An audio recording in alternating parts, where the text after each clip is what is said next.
Don't wait up. 4 words that used to sound harmless, even sweet in a strange way. Like she was saying, go to sleep, don't worry about me. I'll be fine. She had said it before, late nights out with coworkers, dinners that ran long, or girls' nights that were supposed to end at midnight, but didn't.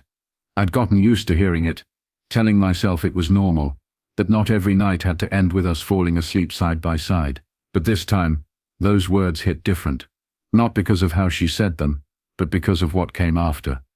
It was a Thursday night, ordinary. I'd just gotten home from work, still in my tie, dinner half finished on the stove, when she breezed past me, heels clicking, hair pinned up in a way she never did for me anymore. Don't wait up, she said with a kiss that landed too fast on my cheek. Before I could ask where exactly she was going, the door clicked shut behind her, and I was left staring at the empty hallway. I tried to brush it off. I poured myself a drink, sat down in front of the TV, and told myself she was probably out with the girls again. Maybe celebrating someone's promotion. Maybe just blowing off steam. But then my phone buzzed. It was a message from my closest friend. No words, just a video. I pressed play, and the world tilted. The grainy footage showed her, my wife, the woman who'd just told me not to wait up, walking into the lobby of a 5-star hotel. And she wasn't alone. Beside her was him, a man I recognized instantly, because he wasn't some stranger. He was someone we both knew. I watched, my throat tightening, as they laughed together, her hand brushing his arm, the two of them heading to the check-in desk. The camera zoomed in, just enough to catch the clerk handing them a keycard. Then, clear as day, the two of them walked away, their hands brushing, their shoulders touching, disappearing into the elevator. My friend's message followed a second later. I didn't know if I should tell you, but you deserve to see this. I sat there frozen, the glow of the phone burning into my eyes. My drink sat untouched on the table. My heart pounded so loud it drowned out everything else. The TV, the hum of the fridge, even my own breathing. Because in that single video, every suspicion I'd buried, every gut instinct I'd silenced, came roaring to life. She hadn't just gone out. She hadn't just said don't wait up. She had walked into a hotel with another man, a man who wasn't me, and checked in like they belonged there. Like this wasn't the first time. My mind spiraled. How long had this been going on? How many nights had I actually spent alone, while she was wrapped in someone else's arms? How many work dinners or late nights were really just cover stories for hotel rooms and champagne? I played the video again, and again, torturing myself with the way she smiled at him, the way she tilted her head when he leaned close, the way her body language screamed comfort, familiarity. That wasn't a fling. That wasn't one reckless night. That was routine. The hours crawled by. Midnight came. 1, 2, still no sign of her. I didn't sleep. I just sat there staring at the door, phone in my hand, the video replaying in my mind on an endless loop. At 3:47 a.m., the lock clicked. She stumbled in quietly, heels dangling from her hand, makeup smudged but her smile soft. Hey, she whispered, surprised to see me awake. You're still up? I forced a smile. Yeah, couldn't sleep. She walked over, kissed me lightly, and said it again almost like a joke. Told you not to wait up. Then she disappeared into the bathroom, humming softly as if the night had been nothing more than dinner and drinks. I sat there, my chest burning, my fists clenched, fighting every instinct to storm in, hold up the phone and scream. But I didn't. Not that night, because I knew if I confronted her in that moment, she'd spin it. She'd call me paranoid. She'd say it was just a drink at the hotel bar, that I was blowing things out of proportion. She'd weaponize my love against me, twist the truth until I doubted the evidence in front of my eyes. So I swallowed the rage, and I started planning. The next morning she was all sunshine and small talk, pouring coffee, asking about my day, kissing me on the cheek before heading to work. I watched her leave, her bag slung over her shoulder, her perfume lingering in the air, and I thought, you really think I don't know, don't you? You really think I'm blind? But I wasn't blind anymore. I was wide awake. That's when I started collecting. I wasn't just her husband anymore. I was an investigator. I checked bank statements, charges for expensive dinners, hotel stays, spa services that didn't match anything she ever told me. I checked her fitness app logs, runs that didn't exist, gym sessions at times that lined up perfectly with hotel bookings. I even checked the calendar on her phone one night while she was in the shower. Buried in the notes were little codes, abbreviations that meant nothing to anyone else, but lined up too neatly with the nights she came home late. And each discovery added fuel to the fire inside me. But even with the evidence piling up, I didn't move too soon, because this wasn't just about catching her. It was about making sure when the truth came out, she couldn't squirm out of it. I wanted her cornered, speechless, stripped of every excuse, and the perfect moment to do it was coming.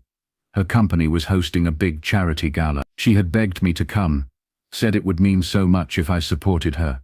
Normally I hated those events too much.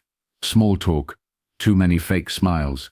But this time I agreed, because I knew he'd be there too, and I knew that's where her mask would finally slip. That's where part 2 begins.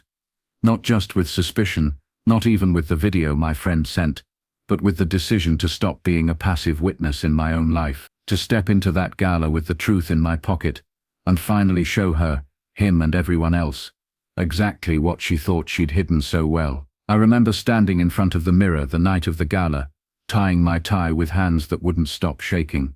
It wasn't nerves, not really. It was adrenaline, the kind that hums low in your chest when you know something is about to break wide open.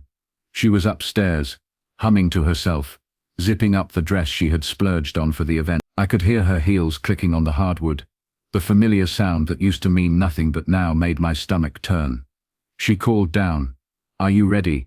And for a second I almost laughed, because she had no idea what I was ready for. When she appeared at the top of the stairs, I caught my breath, not because she looked beautiful, though she did, but because I realized how many times that beauty had blinded me, how many nights I'd forgiven her, without knowing what I was forgiving.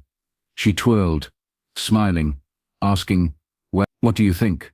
I forced a smile of my own and said, "Perfect." And I meant it in a way she didn't understand. Perfect for the curtain call. The gala was everything I expected. Chandeliers dripping with light, champagne glasses clinking, people laughing too loud in tuxedos that cost more than my mortgage.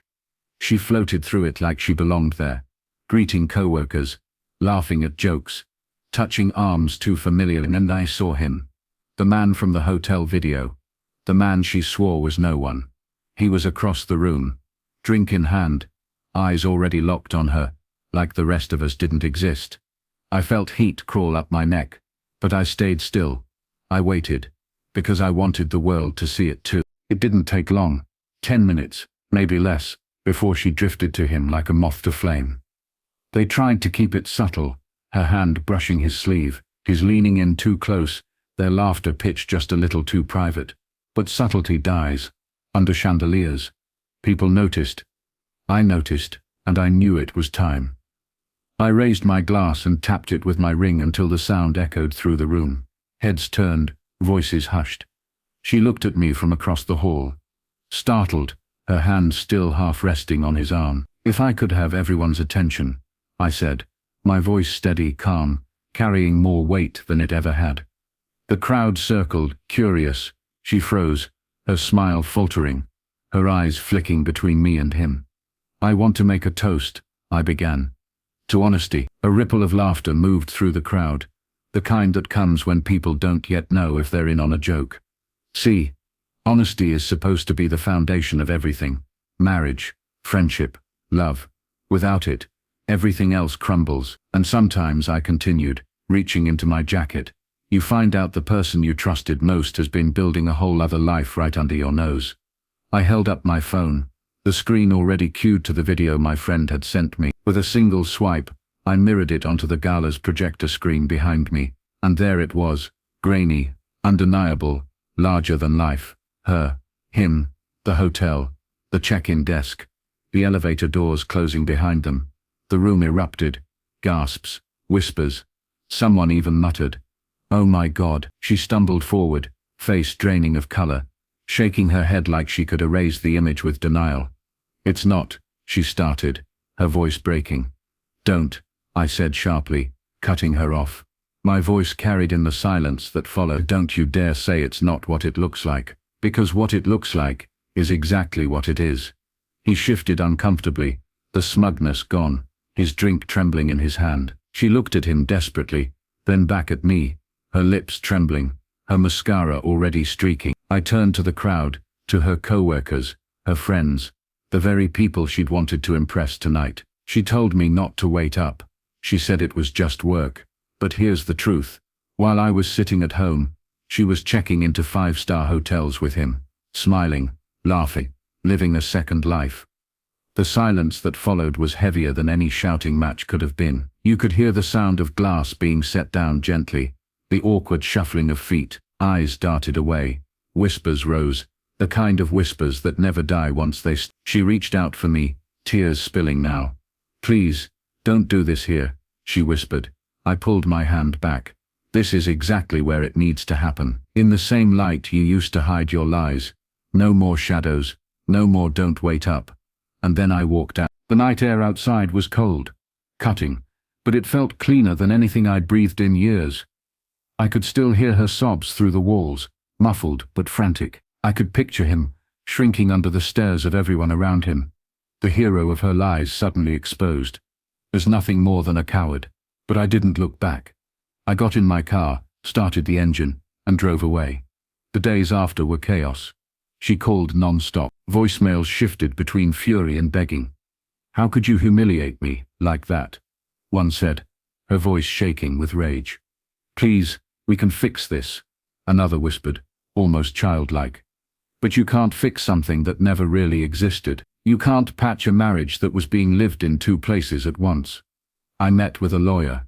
I handed over the folder I'd started building long before that night. Bank statements, emails, the video, everything. He flipped through it, nodded, and said, "You'll come out clean." She won't. And for the first time in months, maybe years, I felt like the ground beneath me was solid. Her family reached out, some angry at me for airing it publicly, others apologizing for not warning me sooner. Friends chose sides. But the truth is, I didn't care about their opinions anymore. Because when you've been living in a house built on lies, the only thing that matters is tearing it down and walking out of the rubble. Weeks turned into months. He disappeared, of course he did. Men like him always vanish when the spotlight turns hot. She was left alone, her reputation in ruins, her excuses drowned out by whispers she couldn't control. And me, I rebuilt. Slowly, painfully, but I rebuilt. Some nights I still hear her voice in my head. "Don't wait up." And I smile bitterly. Because she was right. I shouldn't have waited. Not for her. Not for the truth to reveal itself.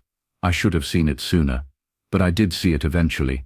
And once I did, I walked out into a life where I no longer had to wonder what lie would greet me at the door. She said, "Don't wait up." But in the end, those words were her confession, the thread that unraveled the whole thing. And when it all fell apart, I realized something I should have known all along.